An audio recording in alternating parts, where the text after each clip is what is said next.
Universe. Halo Radio Komunikasi 7,5 FM dalam program khusus Harmoni Adha. Minal aizin wal faizin, mohon maaf lahir dan batin semuanya.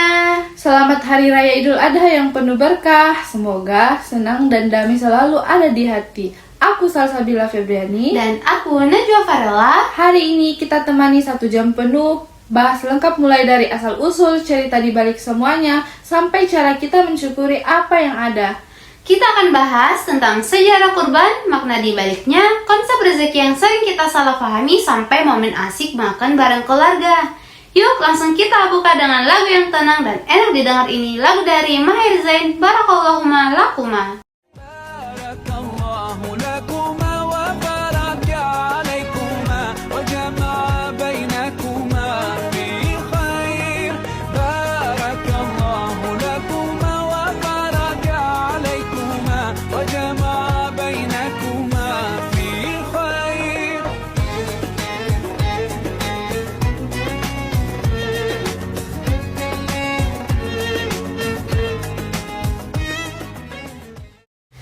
Welcome back Universe. Masih tetap bareng kita, Salsa dan Najwa. Ngomongin Idul Adha pasti nggak lepas dari yang namanya kurban kan? Tapi tahu nggak sebenarnya dari mana asal-usul adat ini? Iya Sal, ini bukan sekedar tradisi biasa loh. Ceritanya udah ada sejak ribuan tahun yang lalu.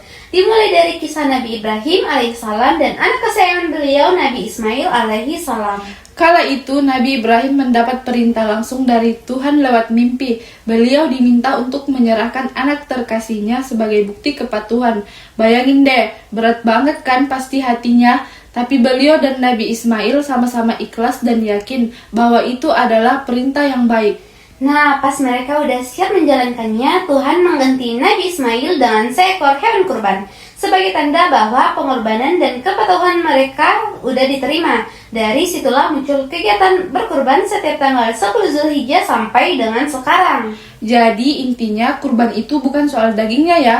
Daging itu cuma hasilnya. Yang paling penting itu niat dan keikhlasan hati untuk patuh dan berbagi. Bener banget, dagingnya nanti dibagi 3 bagian. 1 buat keluarga, 1 buat tetangga, dan 1-nya lagi buat yang membutuhkan. Biar semua orang bisa ikut merasakan senangnya. Konsep berbaginya indah banget kan? Setelah semua prosesi selesai, baru deh tiba momen yang ditunggu-tunggu. Makan bareng, mejanya pasti penuh hidangan enak. Ada rendang, coto, palu basah, dan masih banyak lagi. Tapi tahu nggak, yang paling nikmat itu bukan cuma makanannya, tapi suasananya. Kumpul satu meja, ketawa bareng, dan cerita-cerita. Rasanya hangat dan nyaman banget. Biar semakin terasa suasananya, kita dengerin lagu ini yuk. Alhamdulillah dari Opik. Alhamdulillah wa syukurillah, bersyukur padamu ya Allah. Kau jadikan kami saudara, indah dalam kebersamaan. Halo Universe, di bagian ini kita bahas hal yang sering banget ditanyain. Apa itu sebenarnya rezeki? Kok di Hari Raya Idul Adha ini kita dianjurkan untuk berbagi? Simak baik-baik ya, konsepnya gampang banget dipahami. Banyak banget yang menganggap rezeki itu cuma uang, harta, atau makanan yang enak doang. Padahal dalam agama kita arti rezeki itu jauh lebih luas dan besar loh. Benar banget, rezeki itu adalah segala sesuatu yang berguna dan bermanfaat yang diberikan Tuhan. Mulai dari nafas yang masih berjalan, tubuh yang sehat, tenaga untuk bergerak, sampai akal dan ilmu pengetahuan. Itu semua adalah rezeki yang tak bisa dibeli pakai uang. Tuhan udah jamin di dalam kitab suci bahwa semua makhluk hidup pasti akan mendapatkan rezekinya masing-masing. Jadi nggak perlu takut kekurangan. Tugas kita cuma berusaha, bekerja keras, dan berdoa. Selebihnya sudah ada yang atur.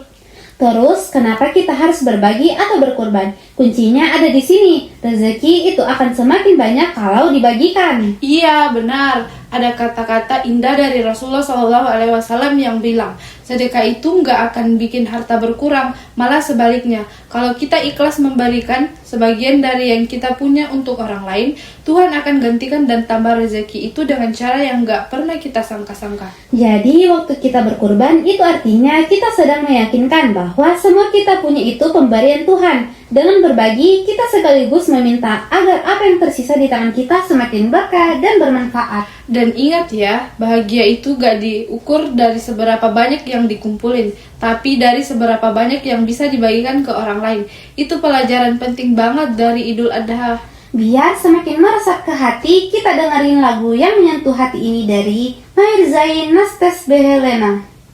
يوم من الأيام حتى لوننا وشكلنا يعني أنا شبهك تمام وبتجمعنا حاجات حلوة أكيد يلا نمد الإيد من غير كلام. Wah, gak terasa waktunya cepat banget ya. Udah sampai di bagian terakhir nih. Senang banget bisa temani dan bahas banyak hal seru hari ini, mulai dari sejarah kisah nyata, makna di balik kurban, sampai mengerti bahwa rezeki itu bentuknya bermacam-macam dan akan indah kalau dibagi. Semoga semuanya berguna dan gampang diingat ya. Semoga semua ibadah dan keikhlasan yang udah dilakukan diterima oleh Tuhan. Dan semangat berbagi ini gak cuma muncul pas di hari raya aja ya, tapi bisa dilanjutin setiap hari dalam kehidupan sehari-hari. Sekali lagi mohon maaf lahir dan batin dari aku Salsa. Dan dari aku Najwa, selamat Hari Raya Idul Adha, selamat berkurban dan berbagi kebahagiaan. Nah, kita tutup dengan lagu yang syahdu dan penuh makna, Opik, Di Bawah Langitmu. Di bawah langitmu bersujud semua memuja asmamu dan bertasbih semua makhluk